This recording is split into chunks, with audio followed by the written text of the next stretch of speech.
Welcome back. સમાચાર મહેસાણાથી, જ્યાં નાગલપુર મંદિરમાં તોડફોડ કેસમાં હવે કાર્યવાહી કરવામાં આવી છે. મંદિરમાં તોડફોડ કરનાર 3 ઇસમો ઝડપાયેલા ત્રણેય આરોપીઓ ચીખલીગર ગેંગના સભ્યો હોવાનું સામે આવ્યું છે. પોલીસે અલગ અલગ ટીમો બનાવી તપાસ હાથ ધરી છે.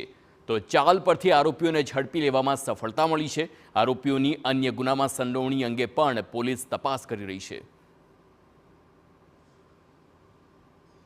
પરંતુ તેના પહેરવેશ અને તેની જે દોડવાની પદ્ધતિ છે, તેની જે સ્પીડ છે, એના ઉપરથી ખ્યાલ આવતો હતો કે આ વ્યક્તિ છે કોઈ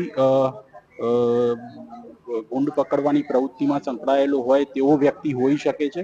આ શકમંદોને ફરીથી અમારી ટીમે ચકાસવાના ચાલુ કર્યા હતા અને આ દરમિયાન એક જે પિકઅપ ડાલુ છે તેની અંદર 3 વ્યક્તિઓ જે આ પ્રવૃત્તિ સાથે સંકળાયેલા છે તેઓ આ જે રોડની સાઈડમાંથી પસાર થયેલા હોય તેવું અમારા બાતમીદારો દ્વારા જાણવા મળેલું હતું.